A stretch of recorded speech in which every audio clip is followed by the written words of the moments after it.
Salut tout le monde, nouvelle petite vidéo découverte aujourd'hui car j'ai commandé et reçu quelque chose qui attise ma curiosité depuis plusieurs années maintenant et on va encore une fois aujourd'hui parler écran et plus précisément on va parler écran souple. Vous le savez tous, depuis quelques temps maintenant on a vu apparaître des écrans, on va appeler ça des écrans déformables, on va les retrouver par exemple dans les smartphones pliables, Galaxy Fold, Galaxy Z Flip, Motorola Razr.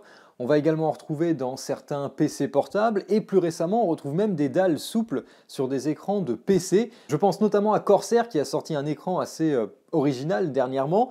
Et si vous êtes un peu bricoleur et que vous allez vous promener sur Alibaba ou AliExpress, vous pouvez vous aussi acheter votre écran flexible pour réaliser vos petits projets perso. Ça coûte encore un peu cher, il faut compter plusieurs centaines d'euros et il faut avoir une idée de projet à réaliser avec, mais voilà le genre de choses que vous pouvez acheter, c'est-à-dire du papier bulle. Celui que j'ai acheté est un petit écran AMOLED de 5,1 pouces flexible. J'ai acheté ça sur Alibaba et c'est un écran 720p tactile.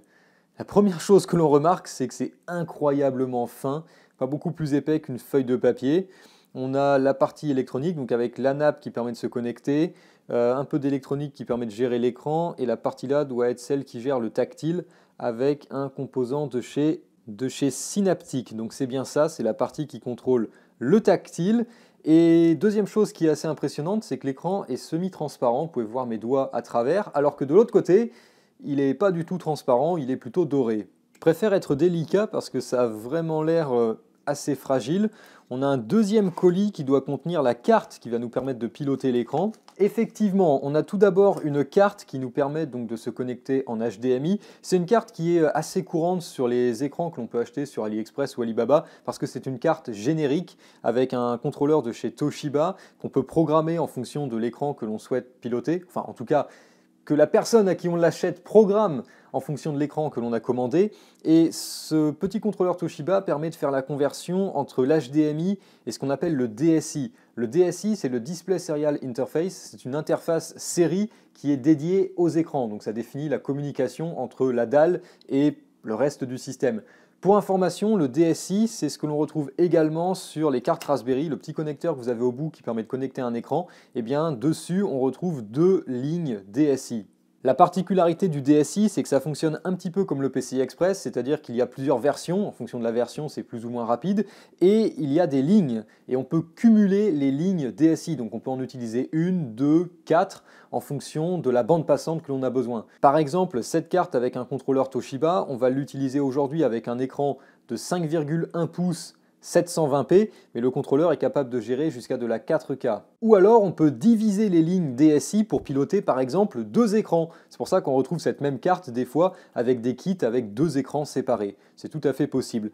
On a une deuxième petite carte avec une nappe, donc la nappe bien sûr permet de se connecter sur la première carte, et la deuxième c'est juste un adaptateur pour aller avec l'écran, avec une petite zone également qui a l'air de contenir quelques composants relatifs à l'alimentation. C'est parti, on va le brancher sur un PC, j'ai déjà connecté l'HDMI, il y a également un port micro USB qui permet sans doute d'alimenter le système. Ok, hop là, on a une LBE qui clignote, ça passe au vert, le PC a détecté... Hey on a une image. Waouh, c'est assez impressionnant, j'ai pas d'autres mots qui me viennent à l'esprit. On a une image qui est assez belle, c'est un écran AMOLED, les couleurs sont pas mal. La luminosité n'est pas très élevée, alors ça peut peut-être se régler, et puis de toute façon les écrans AMOLED ne sont jamais réputés pour leur incroyable luminosité, et encore plus quand on a un écran qui fait moins d'un quart de millimètre d'épaisseur. Par contre, est-ce que le tactile fonctionne? Ça n'a pas l'air d'être le cas. Je vais essayer également de régler pour qu'on ait l'image dans la bonne orientation, en tout cas qu'on soit en orientation paysage et pas portrait. Nous voilà dans une meilleure orientation, j'ai toujours pas de tactile. Par contre, je peux bien sûr passer une fenêtre sur cet écran. Voilà.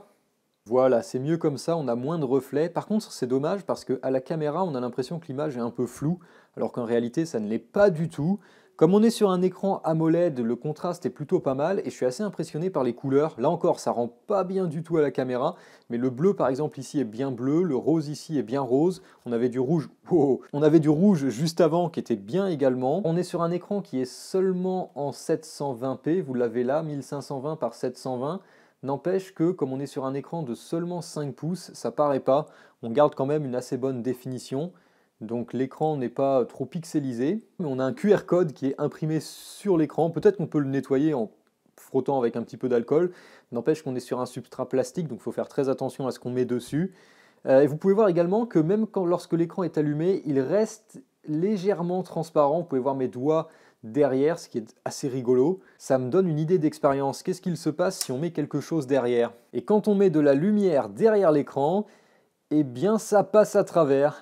Waouh! Je ne sais pas s'il y a une application utile à ça, mais en tout cas, voilà ce que l'on peut faire.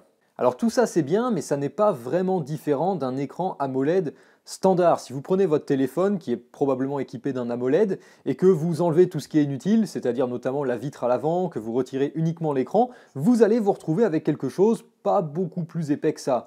La différence, c'est que sur un écran AMOLED classique, on est généralement sur un substrat rigide, alors que là, l'écran est déformable et qu'on peut le plier. L'écran que j'ai ici n'est pas aussi souple que celui que l'on va trouver sur les smartphones pliables par exemple. Ça dépend du substrat qui est utilisé. Ici c'est un plastique un peu plus rigide. En soi, la construction entre tous ces écrans AMOLED n'est pas vraiment différente, c'est vraiment le substrat sur lequel on le construit qui varie et qui donne la souplesse, ou en tout cas qui donne plus ou moins de souplesse. J'ai un petit peu peur de le manipuler parce que je ne sais pas à quel point on peut le tordre avant de le casser. Et comme cet écran m'a coûté quand même plus de 200 balles, j'ai pas trop envie de l'exploser. Je peux essayer de l'enrouler autour de quelque chose. Tiens, j'ai par exemple une pompe de water cooling avec son réservoir, donc qui est cylindrique. Ok, j'ai eu peur pendant une seconde, c'est juste le PC qui s'est mis en veille. Ok, on a retrouvé une image. Et est-ce que je peux l'enrouler sans casser l'écran? Waouh! Waouh! On est sur un angle à 90 degrés avec un rayon qui doit être de 5 cm, 6 cm. Waouh, ça fait bizarre, on n'est pas habitué à voir ce genre de choses. Et le top, c'est que je peux continuer à utiliser l'écran. Ah, je vois pas trop ce que je fais, mais c'est pas grave. Pour vous montrer que ce n'est pas juste une feuille de papier avec quelque chose d'imprimé dessus, eh bien, ça fait bizarre de faire ça, mais on peut l'enrouler autour d'un cylindre. Et ça fonctionne toujours. L'écran reprend assez bien sa forme d'origine. Alors pour le moment, on l'a plié uniquement dans une direction. Qu'est-ce qui se passe si on le plie dans l'autre sens? On va pouvoir faire l'écran incurvé miniature ultime, par exemple. Je reste assez impressionné qu'on soit capable de fabriquer un écran comme ça avec une qualité d'image qui encore une fois est vachement bonne. Quand on voit l'épaisseur du truc et qu'en plus de ça c'est déformable. Alors c'est pas aussi déformable que je l'aurais espéré. J'aurais espéré que ce soit un peu plus proche de ce qu'on trouve dans les smartphones pliables, mais c'est quand même vraiment pas mal. Pour un truc qu'on peut acheter sur AliExpress pour faire de la bidouille, c'est assez dingue. C'est dommage par contre que le tactile ne fonctionne pas. Je vais regarder pourquoi. Et si je peux le faire fonctionner, ce serait génial. Je sais maintenant pourquoi le tactile ne fonctionne pas, c'est parce que notre écran est tactile, comme on l'a vu, on a un digitizer, c'est pour ça qu'on a la nappe noire au-dessus, c'est pour ça qu'on a le composant de chez Synaptics. Par contre, la carte qui est donc la carte générique qui permet de piloter les petits écrans, elle n'est pas compatible avec le tactile. Donc en fait, il n'est pas activé. Si on voulait le faire fonctionner, il faudrait sans doute passer par de l'électronique un peu custom, il faudrait reconcevoir une carte pour piloter l'écran. Et malheureusement, les vendeurs de ce genre d'écran ne sont pas très bavards sur les spécifications, en tout cas c'est difficile de leur trouver des documentations, donc pour le moment, on n'a pas de tactile. Comme vous pouvez le voir, j'ai déconnecté le PC portable et je l'ai branché là-dessus. Là-dedans, on a simplement un Raspberry Pi 4 et comme vous pouvez le voir également, on a Raspberry OS qui fonctionne dessus. Alors là, on est en mode portrait. Si j'avais une souris, on pourrait peut-être passer en mode paysage.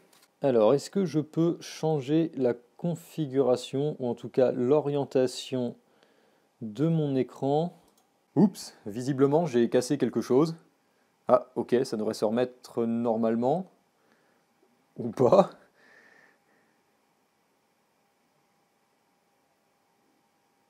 Hey, hey, nous voilà dans le bon sens, magnifique. Je viens de remarquer quelque chose, mais maintenant que je suis connecté à ma carte Raspberry, à chaque fois que je touche l'arrière de l'écran, ça le fait scintiller dans la zone que je touche. Je ne sais pas si vous pouvez le voir ici par exemple, quand je touche l'arrière de l'écran, ça scintille légèrement et ça s'arrête lorsque j'arrête de toucher l'écran.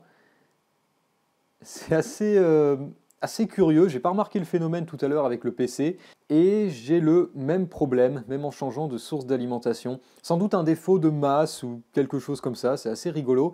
Par contre, là encore, c'est vraiment dommage parce que quand je vois l'image à la caméra et quand je vois l'image avec mes propres yeux à l'écran, la différence est énorme. Ici, sur ce fond d'écran, avec le ciel en orange-rouge, avec des parties un peu plus sombres, sur cet écran, c'est absolument magnifique. Les couleurs sont vraiment belles, vraiment réussies. Je ne sais pas si l'écran est calibré ou quoi. Et par contre, quand on voit ça à la caméra, bon, c'est beaucoup plus fade. Je reste impressionné par cet écran. Si vous avez une idée de projet, vraiment, n'hésitez pas à la partager, parce que j'aimerais bien en faire quelque chose. Et franchement, c'est impressionnant quand on pense qu'on peut acheter ça, enfin que n'importe qui peut acheter ça finalement sur Internet, et qu'on a un écran avec des caractéristiques qui sont quand même impressionnantes. Quand on pense qu'il y a une vingtaine d'années de ça, on était encore sur des gros écrans cathodiques, on avait les premiers écrans plats qui étaient pas extraordinaires, et aujourd'hui, en 2023, voilà ce qu'on peut acheter sur AliExpress. Voilà avec quoi on peut bricoler un écran qui fait l'épaisseur d'une feuille de papier, qu'on peut déformer, plier, et qui en plus de ça fournit une image pas dégueulasse. Je viens de penser à un truc pour ceux qui se posent la question. On voit également un petit peu l'image par l'arrière de l'écran, donc c'est vraiment un écran qui est non seulement souple, mais qui est également légèrement transparent. Et je peux le dire, pour le moment, je ne suis pas déçu de mon achat. Alors qu'est-ce que je vais faire avec? Eh bien, comme je l'ai dit déjà, si vous avez des idées de projet, je suis preneur parce que j'aimerais bien en faire quelque chose.